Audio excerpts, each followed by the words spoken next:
R.I.P. romantic comedies. That's what The Hollywood Reporter wrote in their obituary in 2013. Is it really true that one of the most popular movie genres is dead?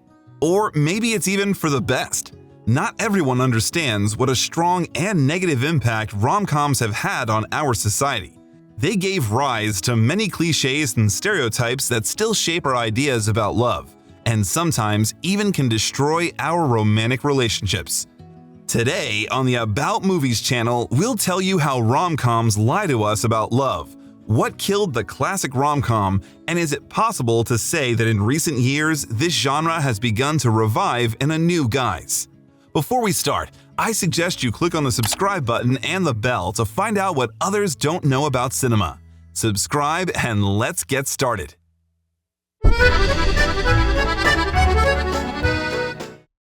Romantic comedy is one of the oldest film genres. It has really fallen out of favor in the past decade. Of course, Hollywood filmed something, but the last box office hit in this genre, The Proposal, which earned $163 million in America, was released in 2009. And only after almost 10 years, Crazy Rich Asians managed to beat its record.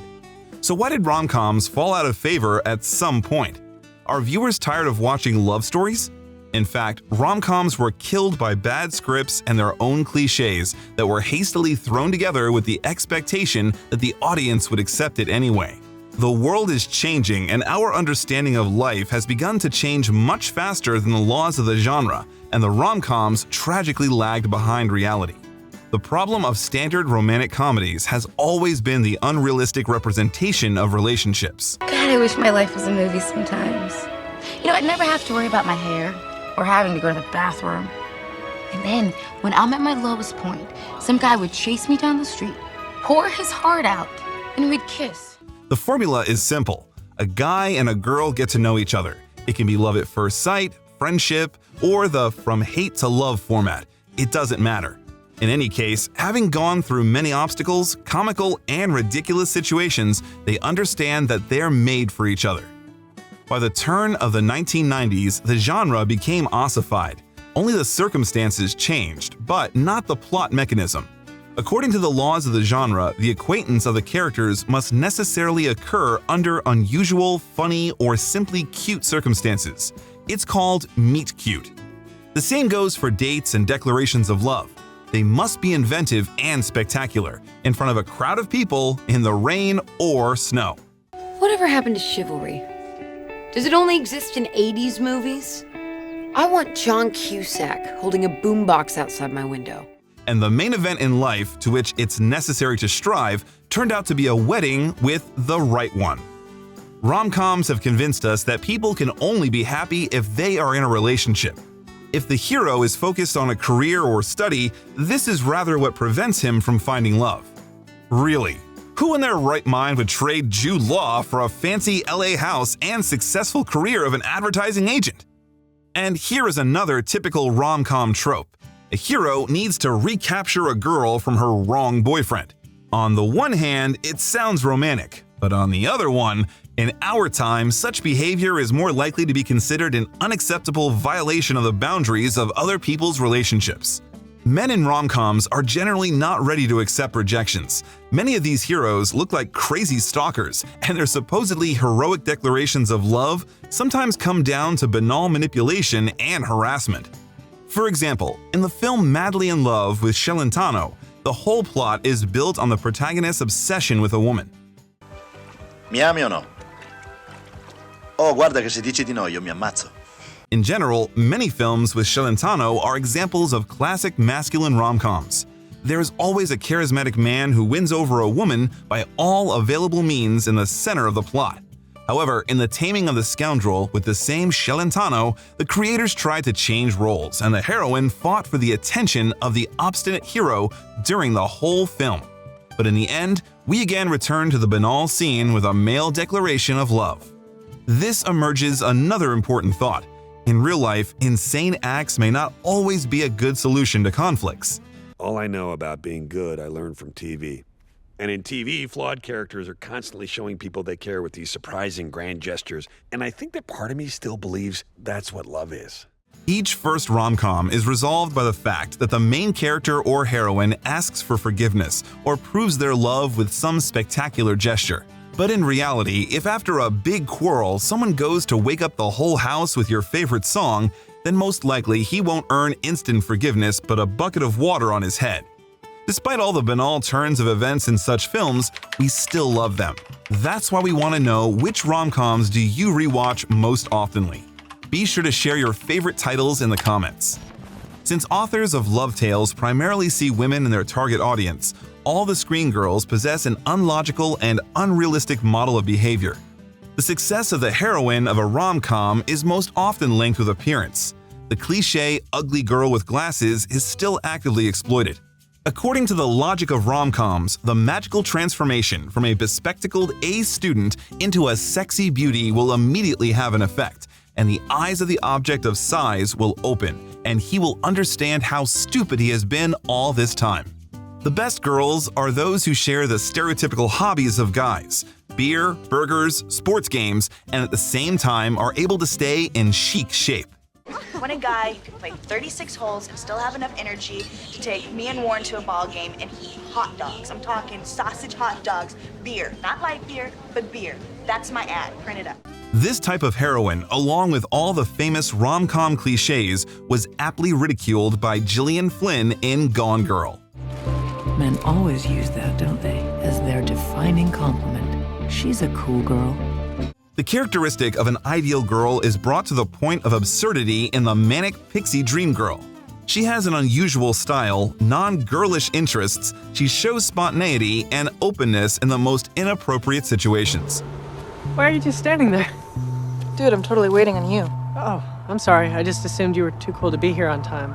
Oh. She's bro in a skirt and exists only to help the hero reveal his inner potential, motivate him to act. There is a perfect person for you somewhere out there. You just have to wait for him and not work on relationships. It seems that this idea can rightfully be called the most harmful lesson of rom-coms. Rom-coms rarely show the effort that goes into a relationship, so when we see it in real life, we feel like we're doing something wrong. In addition, it's not at all necessary that you will find that one at a glance. It may very well be that, taking each other by the hand, you won't feel how your whole future life flashes before your eyes, simply because reality is much more ordinary than in movies. And this is normal. I feel just like Julia Roberts in Pretty Woman. You know, except for that whole hooker thing. Some rom-coms assure us that it's okay to start a relationship with a lie. Just look at the hero of Tony Curtis. He was lying to the heroine of Marilyn Monroe that he's a rich heir in order to get closer to her. Heroes of Kate Hudson and Matthew McConaughey started their relationship just to realize themselves in their careers. And Lucy, performed by Sandra Bullock, who pretended to be the bride of a man in a coma, fell in love with his brother. This arises from the need to create the main conflict of the whole story, but ethical issues keep existing. Another crazy find is the romanticization of one-night stands.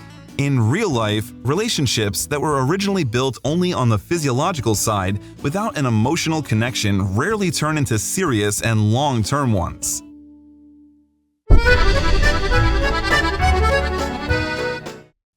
But still, there are some outstanding romantic comedies that break the formula we are used to and tell lively and touching love stories. For example, in When Harry Met Sally by Nora Ephron, we can see the development of relations between two dissimilar people who have grown to become a couple through many years of friendship, quarrels, and trust that didn't appear immediately. In addition to a realistic conversation about love, Nora Ephron added spice and courage to the genre. The heroes talked about sex, joked about it, and dreamed of an open relationship. And in this famous scene, the heroine tried to prove that a man cannot accurately determine whether a woman imitates an orgasm or not.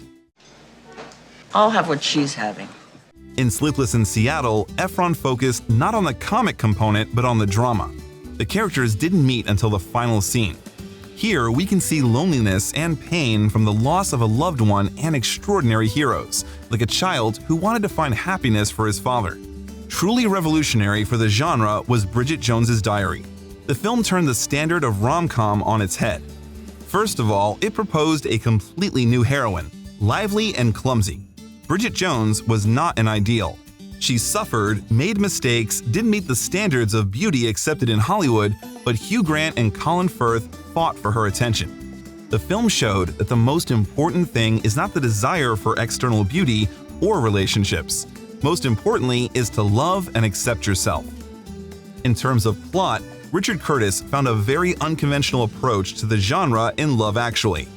In one film, he showed many completely different romantic comedies.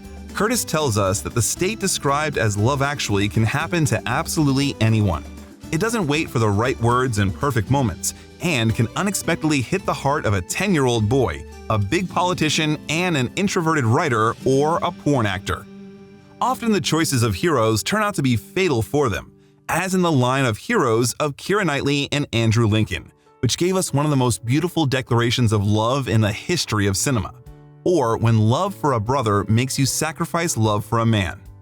The most radical rethinking of the classic rom-com tropes was the iconic 500 Days of Summer. It's based on the illusions that mass culture instills in people.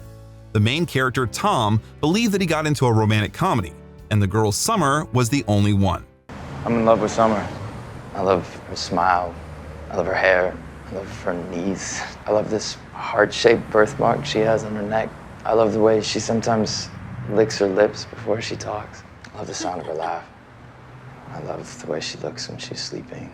He invented both the image of the heroine and the deep feeling between them without checking reality in any way, and as a result, suffered from this.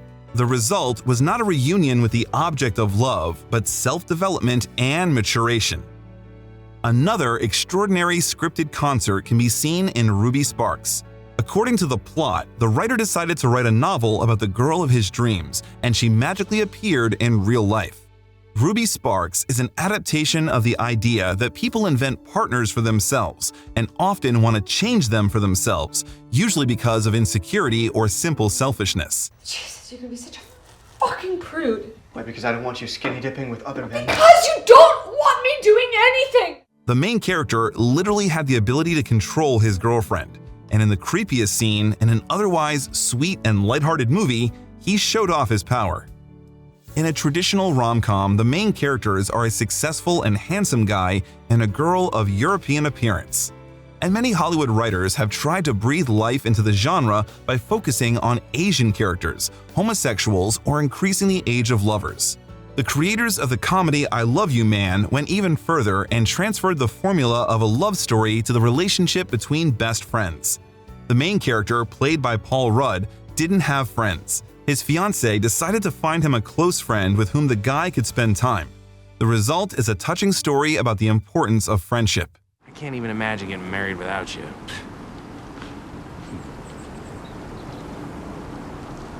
I love you, man. I love you too, bud. Finally, a rom-com story would be incomplete without the genre's sharpest tongue master, Judd Apatow. He offered a completely new look at funny love stories and made the initially infantile heroes grow up. Okay, here's a question. When should I call her? You like her? Yeah, you definitely don't want to call her. As we said, rom-coms are back in the game with the release of Crazy Rich Asians, which has become very successful. After that, a new rom-com wave literally poured into the audience, mainly produced by large streaming services. In recent years, attitudes toward gender roles, the institution of relations, and the social agenda as a whole have changed. The rom-coms also had to change to be relevant. All the latest successful films in this genre are just those that have changed. They are the new ones. They don't promote myths about romantic love, but build new ones, in the spirit of you can have everything at once, and not love is most important. In the same Crazy Rich Asians, the plot is still based on the development of the heroine, although the matter goes to the wedding. Many newer rom-coms also intentionally flip out-of-date cliches from old ones. Fresh, Isn't It Romantic is a story built entirely on this formula. The main character woke up in the world of romantic comedies with a rating of under 13. She discovered that she had a gay best friend. All the men around have become handsome with sexy accents and antique bodies, and she herself urgently needed to stop someone's wedding for some reason. Fortunately, she was well acquainted with the laws of the genre to resolve the situation. The rom-com genre has come a long way, and for 100 years on the screen, it proved that it not only shapes our idea of love and relationships, but also very sensitively captures all the changes. The genre of romantic comedy is gradually changing, just as the world around us is changing, and this is okay. The good news is that you don't have to throw out the good old Meg Ryan and Julia Roberts movies. Hollywood rom-coms can be unrealistic, and that's perfectly fine as long as you can tell reality from fantasy. Actually, this is not the only genre that adapts to modern trends. If you click on this icon, you will find out how the genre of superhero films developed, what tragic events in the world influenced the growth of its popularity, and why comics could not be filmed with high quality for a long time. Follow the link and watch. About Movies hope that you enjoyed this rom-com video and left a like. And that's all for today. Thanks for watching and see you in new videos. Bye.